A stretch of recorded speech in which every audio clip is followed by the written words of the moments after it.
നമസ്കാരം. റണ്ണീനവ് ആരംഭിക്കുന്നു. ആദ്യം നോക്കാം പ്രധാന വാർത്തകൾ. തിരുവനന്തപുരം വിളപ്പിൽശാല സർക്കാർ ആശുപത്രിക്കെതിരെ പരാതി. രോഗി മരിച്ചത് ചികിത്സ വൈകിയതിനെ തുടർന്ന് ബന്ധുക്കൾ. ഗുരുതരാവസ്ഥയിൽ എത്തിച്ച രോഗിക്ക് ജീവനക്കാർ ഗേറ്റ് പോലും തുറന്നു നൽകിയില്ലെന്ന് ആരോപണം.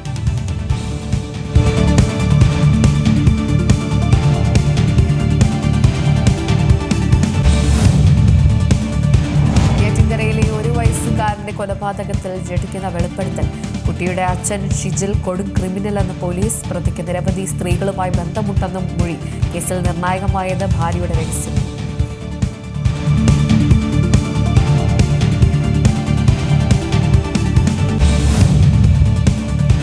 ശബരിമല സ്വർണ്ണക്കൊള്ള കേസിൽ കുറ്റപത്രം വൈകും. തടസ്സമാകുന്നത് ശാസ്ത്രീയ പരിശോധനകൾ പൂർത്തിയാവാത്തതും അറസ്റ്റുകൾ വൈകുന്നതും. SITക്കെതിരെ വിമർശനം ശക്തം.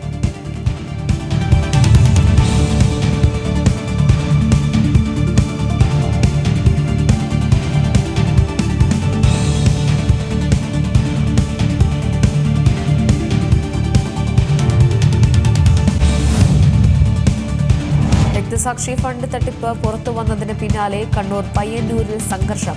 BJPയും കോൺഗ്രസും നടത്തിയ പ്രതിഷേധങ്ങൾക്ക് നേരെ CPM ആക്രമണം. നടത്തുന്ന സാമ്പിൾ വെടിക്കെട്ട് മാത്രമെന്ന് CPM ഏരിയ സെക്രട്ടറിയുടെ ഭീഷണി.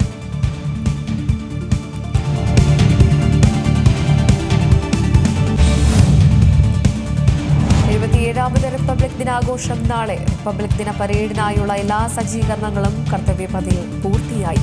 രാഷ്ട്രപതി ഇന്ന് വൈകിട്ട് രാജ്യത്തെ അഭിസംബോധന ചെയ്യും.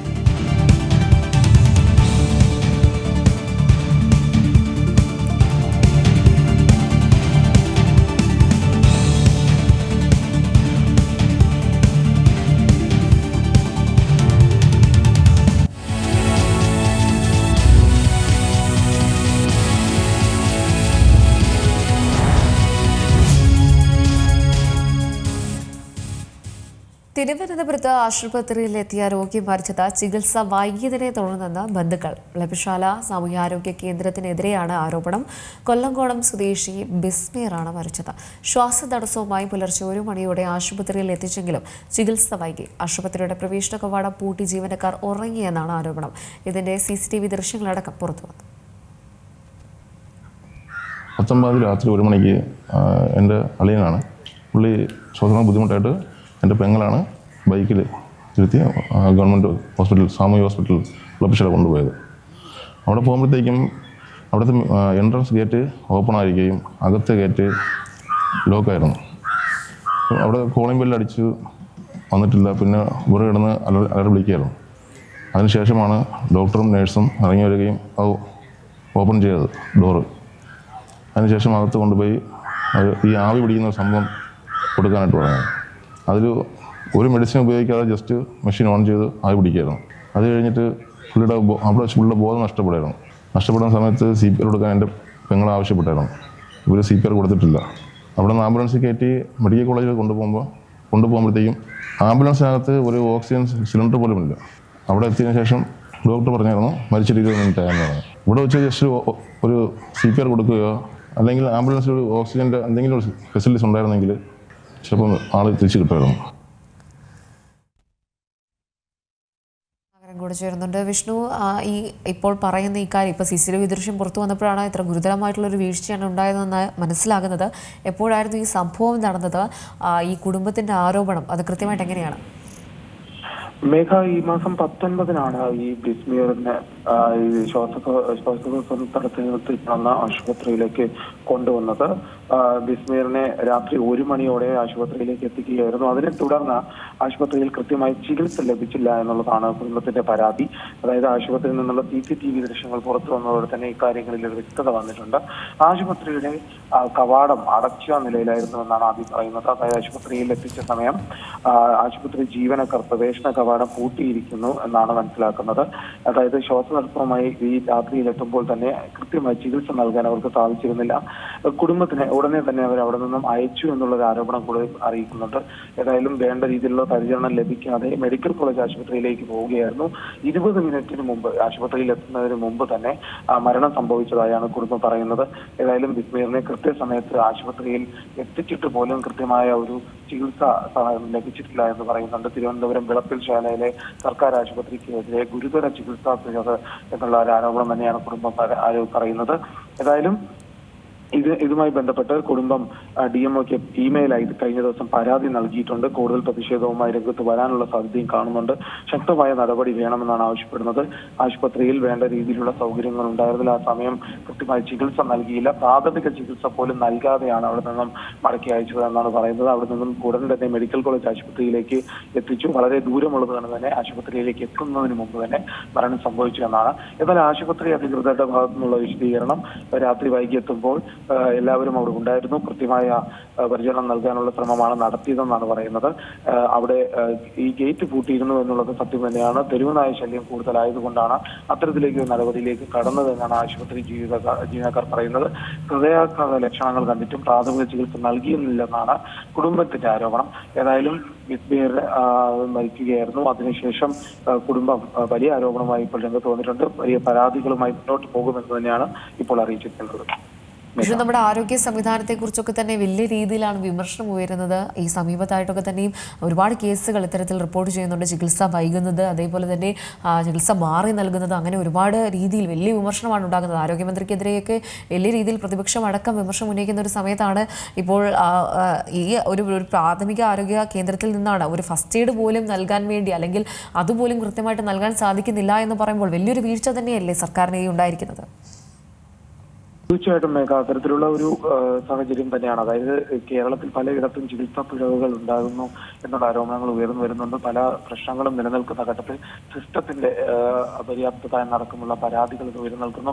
പ്രതിപക്ഷം ഇതിനെ പലതവണ ആയുധമാക്കി രംഗത്ത് വന്നിരുന്നു. എന്നാലും ഇതിന് കൃത്യമായ ഒരു മാറ്റം ഉണ്ടാകുന്നില്ല എന്ന് സൂചിപ്പിക്കുന്ന വിധത്തിൽ തന്നെയാണ് ഈ ഒരു പുതിയ സംഭവം. ശരി വിഷ്ണു, ഞാൻ വിഷ്ണുവിലേക്ക് മടങ്ങിയെത്താം. ഇപ്പോൾ പ്രദേശവാസി സേതു കൊടുന്നോടൊപ്പം ചേരുന്നുണ്ട്. സേതു, തിരുവനന്തപുരത്ത് ഒരു സംഭവം അരങ്ങേറിയിരിക്കുകയാണ്. പ്രധാനമായിട്ടും ശ്വാസതടസ്സവുമായി പുലർച്ചെ ആശുപത്രിയിൽ എത്തിയിരിക്കുകയാണ്. പ്രാഥമിക ആരോഗ്യ കേന്ദ്രത്തിൽ എത്തിയ ഒരാൾക്ക് ഇപ്പോൾ ഇതാ മരണം സംഭവിച്ചതായിട്ടുള്ള റിപ്പോർട്ടുകൾ, ആ CCTV ദൃശ്യമൊക്കെ തന്നെ നമ്മളെ പേടിപ്പെടുത്തുന്നതാണ്. എന്തായിരുന്നു സംഭവം ഉണ്ടായിരിക്കുന്നത്? എന്തായിരുന്നു അന്ന് ഉണ്ടായത്? ഈ കുടുംബമൊക്കെ എന്താണ് ഇപ്പോൾ പറയുന്നത്? രാത്രി 1 മണിക്ക് ശ്വാസതടസ്സമായിട്ടാണ് കൊണ്ടുപോയത്. എന്റെ പെങ്ങളെ ബൈക്കിലാണ് കൊണ്ടുപോയത്. ബൈക്കിൽ കൊണ്ടുപോയി അവിടെ എത്തിച്ചതിന് ശേഷം ഹോസ്പിറ്റലിൽ പൂട്ടിയിടുന്ന അവസ്ഥയാണ്. കാരണം ഒരു ഗവൺമെന്റ് സ്ഥാപനം ഡ്യൂട്ടി ഡോക്ടറുള്ള സമയത്ത് എന്തിനാണ് പൂട്ടിയിടുന്നത്? പൂട്ടിയിട്ട് അകത്ത് ഉറക്കമായിരുന്നു. എന്റെ ആ CCTV കാണാൻ പറ്റുന്നത് എന്റെ പെങ്ങൾ 4-5 വട്ടം അങ്ങോട്ടും ഇങ്ങോട്ട് പോകുന്ന കോളിംബിൽ അടിച്ച് ഒരു റെസ്പോൺസും ഇല്ല. ഏകദേശം 5-6 മിനിറ്റോളം പുള്ളി വെളിയിലായിരുന്നു. ഒരാളുടെ ജീവൻ പോകാത്ത സമയമാണ്. ഈ വിളപ്പിൽശാല സാമൂഹ്യാരോഗ്യ കേന്ദ്രം പലപ്പോഴും ഇങ്ങനെ തന്നെയാണോ? ഈ എപ്പോഴും പൂട്ടിയിട്ട് എപ്പോഴും രാത്രി പൂട്ടിയിട്ടാണ് അത് ഉറങ്ങാറുള്ളത്. അകത്ത് ഈ അകത്തപ്പോ ആളുണ്ടായിരുന്നു എന്ന് തന്നെ വേണം മനസ്സിലാക്കാൻ, അല്ലേ? അകത്ത് ഡോക്ടറുണ്ട്, നേഴ്സുണ്ട്, ഡ്യൂട്ടി ഡോക്ടറുണ്ട്, ഡ്യൂട്ടി നേഴ്സുണ്ട്. ഇപ്പൊ ഈ സംഭവത്തിന് ശേഷം നിങ്ങൾ ഇങ്ങനെ ഇത്രയും ആരോപണങ്ങൾ ഉണ്ടാകുന്നു, അത് പരാതിയായിട്ട് പെടുന്നു, ഇപ്പൊ എന്താണ് പറയുന്നത്? ആശുപത്രി അധികൃതരുടെ ഭാഗത്തു നിന്നുള്ള ഒരു പ്രതികരണമൊക്കെ എങ്ങനെയാണ്? അവരോട്ടൊരു കോൺടാക്ട് ഞാൻ ചെയ്തിട്ടില്ല. ഞങ്ങൾ ജസ്റ്റ് ഞാൻ ഇന്നലെ കൊണ്ടുപോയി മെഡിക്കൽ ഓഫീസർക്ക് പരാതി കൊടുത്തായിരുന്നു. അതിനുശേഷമാണ് ഇത്രയും ഇതുവരെ എത്തിയതെന്ന്. ഈ ഡോക്ടറിനെ ഇപ്പോൾ പിന്നീട് നമുക്ക് ദൃശ്യത്തിൽ കാണാൻ സാധിക്കുന്നുണ്ട്, അകത്തേക്ക് ചെല്ലുന്നുണ്ട്. എന്തായിരുന്നു അപ്പോൾ ഡോക്ടർ പറഞ്ഞിരുന്നത്? അവിടെ അപ്പോൾ പ്രാഥമിക ചികിത്സയൊക്കെ നൽകിയിട്ടുണ്ടായിരുന്നു? ഒന്നും നൽകിയിട്ടില്ല. അകത്ത് കൊണ്ടുപോയാലും ഈ ആവി പിടിക്കുന്ന ഒരു സംഭവമുണ്ട്. അപ്പൊ ആവി പിടിക്കാനായിട്ട് മെഷീൻ ഓൺ ചെയ്ത് ജസ്റ്റ് വയ്ക്കുക. അതിലൊരു മരുന്ന് ഒന്നും ഒഴിച്ചിട്ടില്ല. ഒരു മരുന്നും ഒഴിക്കാതെയാണ് ആവി പിടിക്കുന്ന മെഷീൻ ഓൺ ചെയ്ത് കൊടുത്തത്. ആ സമയത്തിന് പുള്ളിയുടെ ബോധം നഷ്ടപ്പെടുകയാണ്. നഷ്ടപ്പെടുന്ന സമയത്ത് എന്റെ പെങ്ങൾ പറഞ്ഞായിരുന്നു ബോധം പോയി, ചുണ്ട് കറക്കുന്നത്, ജസ്റ്റ് CPR കൊടുക്കാൻ പറഞ്ഞു. അവർ CPR കൊടുത്തിട്ടില്ല. അവിടുന്ന് അവരെത്രയും പെട്ടെന്ന് അവിടുന്ന് അവരെ പറഞ്ഞേക്കുക. അതാണ് അവർക്ക് ഡ്യൂട്ടി. നെക്സ്റ്റ് ആംബുലൻസ് കയറ്റുന്ന സമയത്ത് CCTV കാണാൻ പറ്റുന്നത് പുള്ളിയെ എടുത്തോണ്ടാ വരുന്നത്. ബോധം പോയത് അവിടെ വെച്ച് ബോധം പോയ ആൾക്ക് CPR കൊടുത്തിട്ടില്ല. ഒരു ഹോസ്പിറ്റലിൽ നിന്ന് വേറെ ഹോസ്പിറ്റലിൽ കൊണ്ടുപോകുമ്പോഴത്തേക്കും ഒരു ആംബുലൻസിനകത്ത് കുറഞ്ഞ പക്ഷം ഒരു ഓക്സിജൻ സിലിണ്ടറെങ്കിലും വേണം. അതുപോലും ഇല്ല. ജസ്റ്റ് അവിടെ നിന്ന് പറഞ്ഞയച്ചു, ഒരു ഡ്യൂട്ടി നേഴ്സ് കൂടെ ഒന്നുമില്ല. ജസ്റ്റ് അവിടെ നിന്ന് പറഞ്ഞയക്കുക, അവരുടെ ഡ്യൂട്ടി കഴിഞ്ഞു.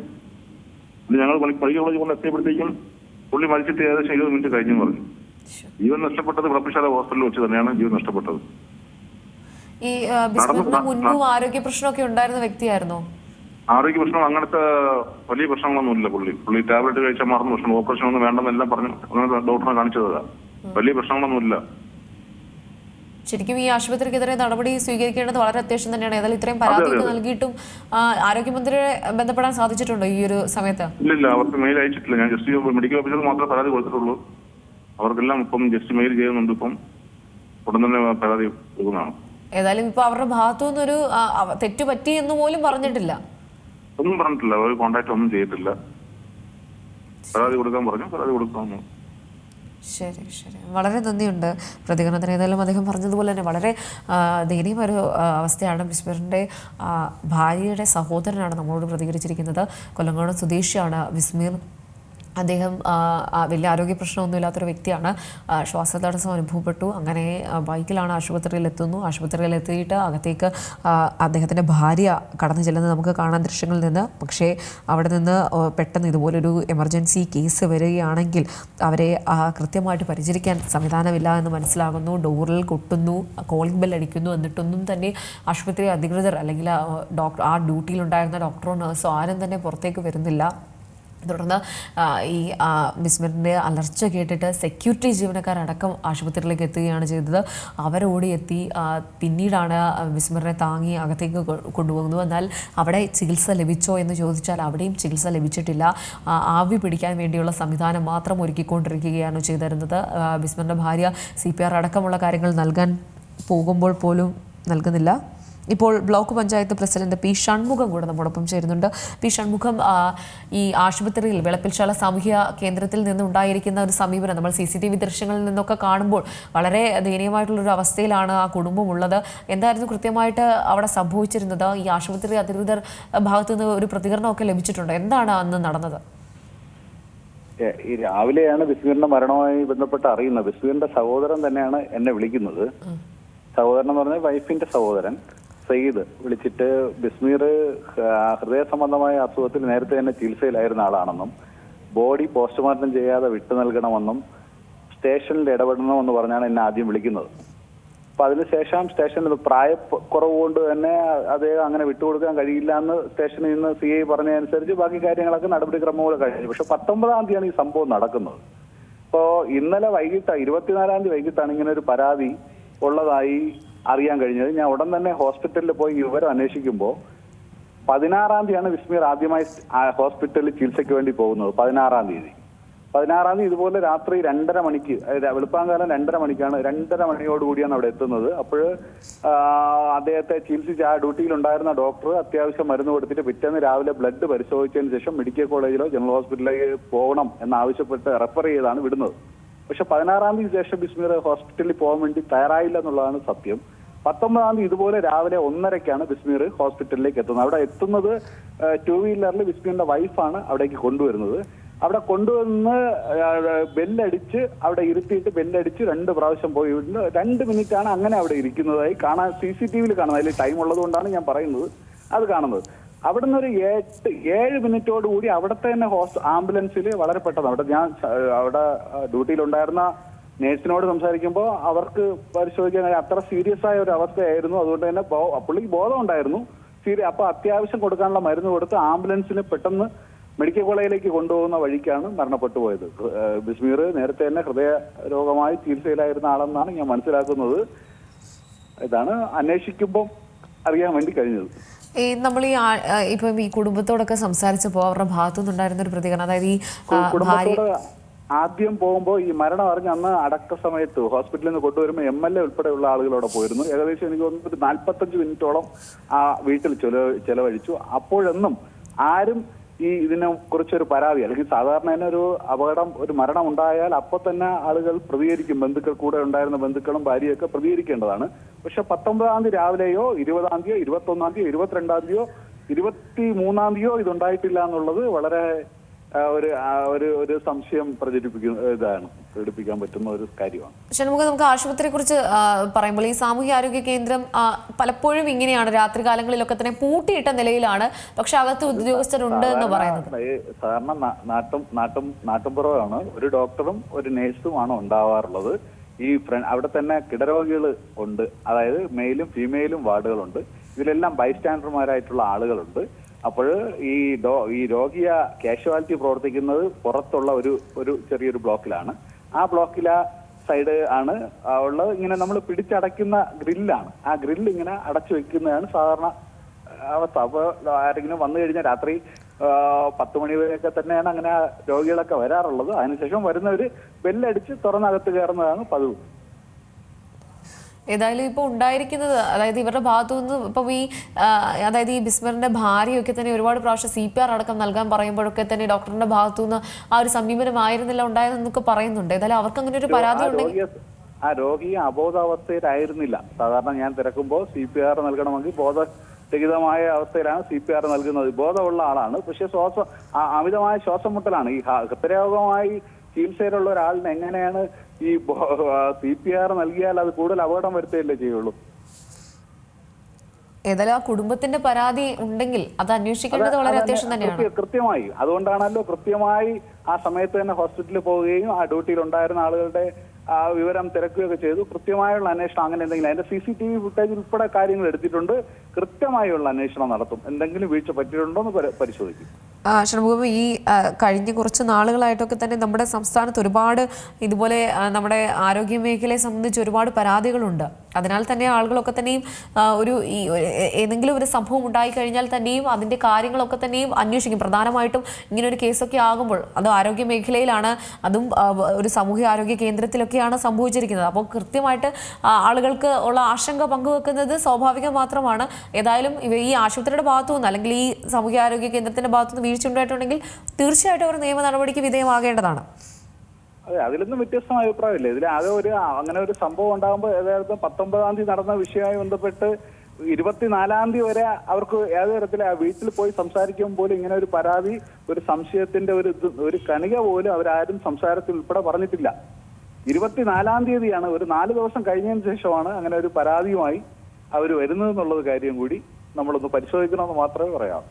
ശരി, വളരെ നന്ദിയുണ്ട് പ്രതികരണത്തിന്. ഏതായാലും ഇപ്പോൾ പറഞ്ഞത് പ്രകാരമാണെങ്കിൽ ഈ ഒരു പരാതി നൽകിയതിൽ കാലതാമസം ഉണ്ടായിട്ടുണ്ടെങ്കിൽ കാര്യങ്ങളടക്കമുള്ള കാര്യം അന്വേഷിക്കേണ്ടതാണ്. ഏതായാലും ഇതൊക്കെ അന്വേഷണ ഉദ്യോഗസ്ഥരുടെ ഭാഗത്തു നിന്നാണ് നമുക്ക് മനസ്സിലാകേണ്ടത്. അല്ലെങ്കിൽ തീർച്ചയായിട്ടും ആശങ്കപ്പെട്ടിരിക്കുന്ന ഒരു കാര്യം ആ CCTV ദൃശ്യങ്ങൾ തന്നെയാണ്.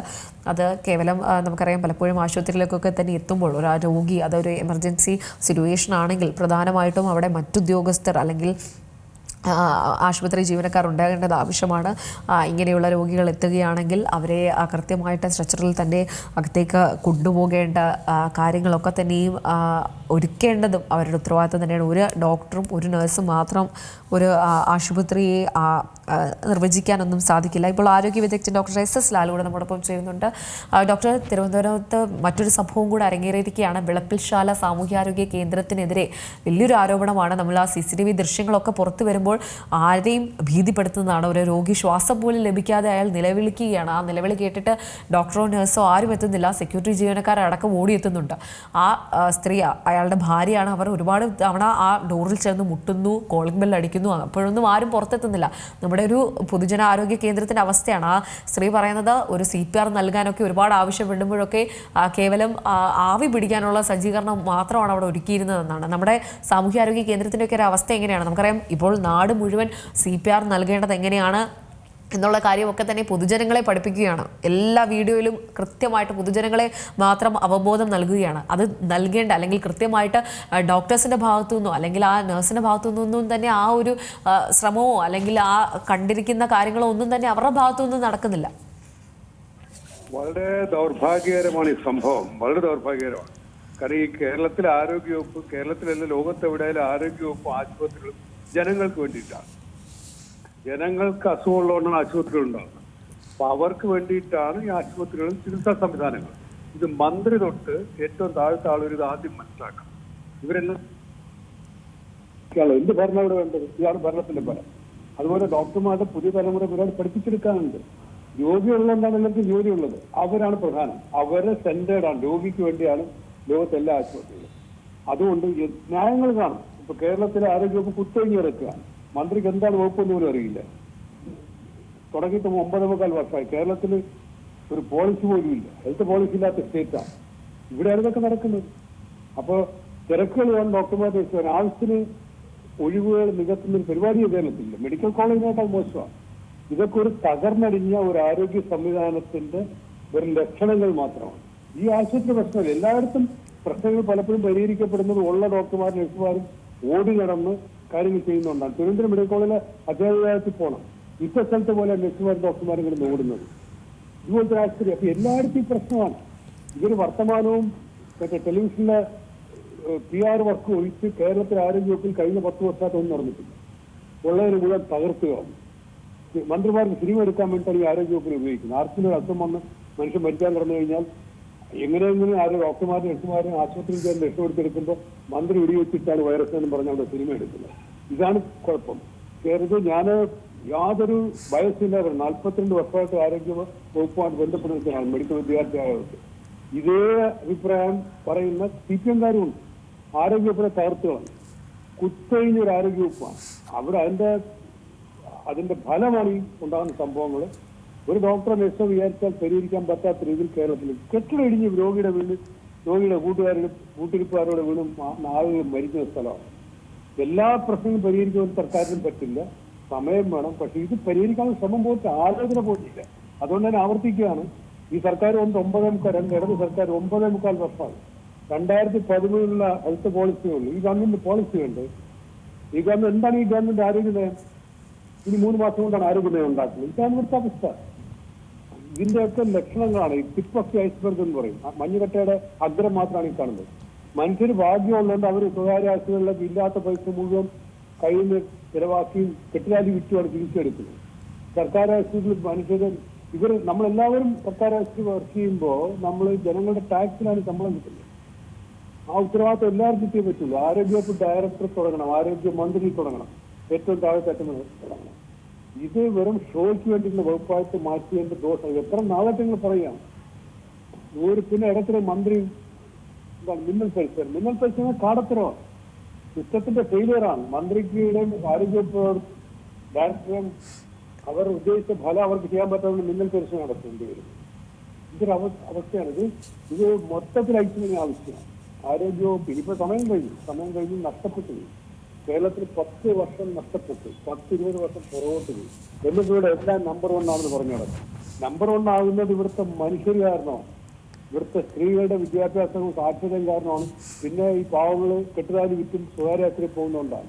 70% പ്രസവങ്ങൾ നടക്കുന്ന ഇവിടെ സ്വകാര്യ ആശുപത്രികളില്ല. എന്നിട്ട് ഗവൺമെന്റാണ് പോയി അവാർഡ് വാങ്ങിക്കുന്നത്. ഇവിടെ ഫിസിഷ്യന്മാർ നിരക്ക് കുറവെന്നും പറഞ്ഞു. ഒന്നും ചെയ്തിട്ടില്ല. കേരളത്തിനെ തകർത്ത് ഈ ഒരു 10-15 വർഷം പണിയാൽ മാത്രമേ കേരളത്തിനെ പൂർവ്വസ്ഥിതിയിൽ എത്തിക്കാൻ പറ്റുള്ളൂ. പിന്നെ വേണം മുന്നോട്ട് പോകാനായിട്ട്. വളരെ സങ്കടമാണ്. ഇത്ര കാലം ഒരു ന്യായവുമില്ല. ഇപ്പൊ പറയും മന്ത്രി ഒരു അന്വേഷണം നടത്തും. മന്ത്രിയുടെ അന്വേഷണം ആർക്ക് വേണം? മന്ത്രി നടത്തിയ അന്വേഷണങ്ങളെ പറ്റി ഒരു അന്വേഷണ കമ്മീഷൻ നിയമിക്കേണ്ട. അത്ര അന്വേഷണമാണ്. ഒന്നും വിളിച്ചിട്ട് വന്നിട്ടില്ല. മനുഷ്യർ ചത്തുകയാണ് മനുഷ്യരുടെ മുന്നിൽ. ഇതൊരു കഷ്ടമാണ്. ഇത് വല്ലവരും ഇപ്പൊ നമുക്കിങ്ങനെ പറയാം. കാരണം നമ്മളല്ല മരിച്ചത്, അല്ലെങ്കിൽ നമ്മുടെ വീട്ടിലൊരാളല്ല മരിച്ചത്. മരിച്ച ആളുടെ വീട്ടിലെ അവസ്ഥ ആലോചിച്ച് നോക്കണം. കേരളം അമേരിക്കയിൽ മെച്ചമെന്നാണ് പറയുന്നത്. അമേരിക്കയേക്കാൾ മെച്ചമെന്നാണ് പറയുന്നത്. അവിടെയാണ് മനുഷ്യൻ ചികിത്സയായിട്ട് മരിച്ചു പോകുന്നത്. ഒരു ഡോക്ടറിന്റെ അനുസരിച്ച് ഒന്നുമില്ല. സിസ്റ്റത്തിന്റെ തകരാറാണ്. അവിടെ അങ്ങനെ ഒരാൾ അവിടെ നിന്ന് വിഷമിക്കാൻ പാടില്ല. ആരെങ്കിലും ഒരാൾ ഉത്തരവാദിത്വം വേണം. സർക്കാരിന്റെ ഉത്തരവാദിത്തക്കുറവാണ്. സിസ്റ്റം പരാജയമാണ്. അതിന്റെ ലക്ഷണങ്ങളാണ്. വെറും ബഹിർസ്ഫുരണങ്ങളാണ് ഈ കാണുന്നത്. കഷ്ടമാണ്.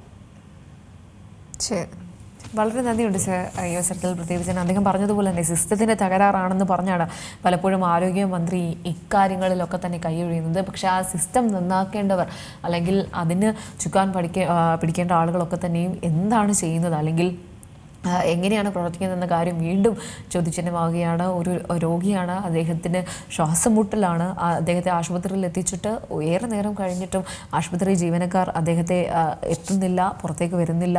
തുടർന്ന് കഥകെ തൊട്ട് വിളിക്കേണ്ട അവസ്ഥ. അങ്ങനെ ഒരുപാട് ദയനീയ അവസ്ഥയിലൂടെയാണ് നമ്മുടെ ആരോഗ്യ സിസ്റ്റം കടന്നു പോയിക്കൊണ്ടിരിക്കുന്നത്. ഏതായാലും നടപടി ഉണ്ടാകേണ്ടത് വളരെ അത്യാവശ്യം തന്നെയാണ്. പ്രധാനമായിട്ടും ഈ ആരോഗ്യ കേന്ദ്രം പലപ്പോഴും ഇങ്ങനെയാണ്. വെളുപ്പശാലയിലുള്ള സാമൂഹ്യ ആരോഗ്യ കേന്ദ്രം പലപ്പോഴും രാത്രി കാലങ്ങളിലൊക്കെ തന്നെ തന്നെ പൂട്ടിയിട്ട നിലയിലാണ് എന്നാണ് പ്രദേശവാസികളടക്കം പറയുന്നത്. ഇക്കാര്യങ്ങൾ സത്യമാണെങ്കിൽ നിയമ നടപടി ഉണ്ടാകേണ്ടത് വളരെ അനിവാര്യം തന്നെയാണ്.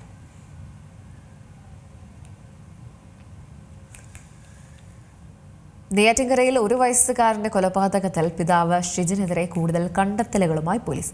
അച്ഛൻ ഷിജിൻ കൊടും ക്രിമിനലാണെന്നും ഭാര്യയുമായുള്ള ശാരീരിക ബന്ധത്തിനിടെ കുഞ്ഞുണർന്നത് കരഞ്ഞതോടെ കുട്ടിയെ കൊലപ്പെടുത്തുകയായിരുന്നുവെന്നും പോലീസ് പറയുന്നു. ഷിജിന്റെ ഭാര്യ കൃഷ്ണപ്രിയയുടെ രഹസ്യമൊഴിയാണ് കേസിൽ നിർണായകമായത്. നെയ്യാറ്റിൻകര സ്വദേശിയായ ഷിജിന്റെയും കൃഷ്ണപ്രിയയുടെയും 1 വയസ്സുള്ള മകൻ ഇഹാൻ കഴിഞ്ഞ 16-നാണ് മരിച്ചത്. വിശദമായ അന്വേഷണത്തിന് പിന്നാലെ ഷിജിനെ പോലീസ് കൊലക്കുറ്റം ചുമത്തി അറസ്റ്റ് ചെയ്തിരുന്നു. കോടതിയിൽ ഹാജരാക്കിയ ഇയാളെ റിമാൻഡ് ചെയ്തിരിക്കുകയാണ്. കുഞ്ഞിനോട് പിതാവിന് കടുത്ത വെറുപ്പുണ്ടായിരുന്നുവെന്ന് കൃഷ്ണപ്രിയ മൊഴി നൽകി. പലതവണ മർദ്ദിച്ചിരുന്നുവെന്നും വ്യക്തമാക്കി. പല സ്ത്രീകളുമായുള്ള ശാരീരിക ബന്ധത്തിനും സെക്സ് ചാറ്റിനും താൻ തടസ്സം നിന്നതിൻ്റെ പകയും ഷിജിൻ കുഞ്ഞിനോട് തീർത്തുവെന്ന് യുവതി മൊഴി നൽകി. സംഭവ ദിവസം രാത്രി ഭാര്യയുമായുള്ള ബന്ധത്തിനിടെ കുഞ്ഞ് ഉണർന്നു കരഞ്ഞു. ഇതോടെ ഷിജിൻ കുഞ്ഞിനെ മർദ്ദിച്ച് കൈമുട്ടുകൊണ്ട് നെഞ്ചിലിടിച്ചെന്നും കുഞ്ഞിന് പുലർച്ചെ ദേഹാസ്വാസ്ഥ്യമുണ്ടായതായും കുട്ടിയുടെ അമ്മ രഹസ്യമൊഴി നൽകി. കുട്ടി ശാരീരിക അസ്വസ്ഥതകൾ കാണിച്ചിട്ടും ഷിജിൻ ആശുപത്രിയിൽ കൊണ്ടുപോകാൻ തയ്യാറായില്ല. ഏറെ നിർബന്ധിച്ചിട്ടാണ് ആശുപത്രിയിലെത്തിച്ചതെന്നും ഭാര്യ പറഞ്ഞു. ഷിജിന് നിരവധി സ്ത്രീകളുമായി ബന്ധമുണ്ടായിരുന്നു. ഇയാൾ സെക്സ് ചാറ്റ് ആപ്പുകളിൽ സജീവമാണെന്നും പോലീസ് കണ്ടെത്തിയിട്ടുണ്ട്. C Malayalam news, Thiruvananthapuram. ശബരിമല സ്വർണ്ണക്കൊള്ള കേസിൽ കുറ്റപത്രം സമർപ്പിക്കുന്നത് വൈകും. ശാസ്ത്രീയ പരിശോധനകൾ പൂർത്തിയാവാത്തതും അറസ്റ്റുകൾ അവശേഷിക്കുന്നതുമാണ് കുറ്റപത്രം സമർപ്പിക്കുന്നത് വൈകുന്നതിന് കാരണം. കുറ്റപത്രം വൈകിയാൽ ഉണ്ണികൃഷ്ണൻ പോറ്റി ഉൾപ്പെടെയുള്ള പ്രതികൾ ജയിൽ മോചിതരാക്കും. ശബരിമല സ്വർണ്ണക്കൊള്ളക്കേസിൽ പ്രതികൾക്കെതിരായ കുറ്റപത്രം വൈകുന്നതിൽ SITക്കെതിരെ രൂക്ഷ വിമർശനമാണ് ഉയരുന്നത്. ശാസ്ത്രീയ പരിശോധനകൾ പൂർത്തിയാക്കാനാവാത്തതും അറസ്റ്റുകൾ ബാക്കിയുള്ളതുമാണ് കുറ്റപത്രം സമർപ്പിക്കുന്നതിന് തടസ്സമാകുന്നതെന്നാണ് SITയുടെ വിശദീകരണം. കേസിൽ കുറ്റമറ്റ കുറ്റപത്രം തയ്യാറാക്കേണ്ടതുകൊണ്ടാണ് കാലതാമസം നേരിടുന്നതെന്നും SIT വൃത്തങ്ങൾ പറയുന്നു. എന്നാൽ ഫെബ്രുവരി 10-നുള്ളിലെങ്കിലും കുറ്റപത്രം നൽകാനാണ് ശ്രമം. കുറ്റപത്രം വൈകിയാൽ ഉണ്ണികൃഷ്ണൻ പോറ്റി ഉൾപ്പെടെയുള്ള പ്രതികൾ ജയിൽ മോചിതരാകും. സ്വർണ്ണക്കൊള്ളയിൽ അറസ്റ്റുകളുണ്ടായി 90 ദിവസം കഴിഞ്ഞിട്ടും കുറ്റപത്രം നൽകാതെ നടപടി നീളുന്നത് പ്രതികൾക്ക് സ്വാഭാവിക ജാമ്യം ലഭിക്കാൻ ഇടയാക്കുന്നുവെന്ന വിമർശനം ശക്തമാണ്. നഷ്ടപ്പെട്ട സ്വർണം എത്രയെന്നും വാതിൽപ്പാളികൾ ഉൾപ്പെടെ മാറ്റിയോ എന്നുമെല്ലാം കണ്ടെത്തേണ്ടതുണ്ട്.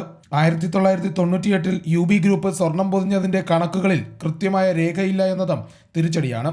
കേസിൽ ഭാഗിക കുറ്റപത്രം പ്രായോഗികമല്ലെന്നാണ് പോലീസിന് ലഭിച്ച നിയമോപദേശം. കുറ്റകൃത്യത്തിന്റെ വ്യാപ്തിയും നഷ്ടമായ സ്വർണത്തിന്റെ അളവും വ്യക്തമാക്കാതെ കുറ്റപത്രം നൽകിയാൽ കോടതിയിൽ നിലനിൽക്കില്ലെന്നാണ് വിലയിരുത്തൽ. വാജിവാഹനം, കൊടിമരം എന്നിവയുമായി ബന്ധപ്പെട്ട ക്രമക്കേട് തുടങ്ങിയ സംശയങ്ങളെല്ലാം അന്വേഷണ പരിധിയിൽ വന്നിട്ടുണ്ട്. ഇത് കുറ്റപത്രം സമർപ്പിക്കുന്നത് വൈകാൻ ഇടയാക്കിയെന്നും SIT പറയുന്നു.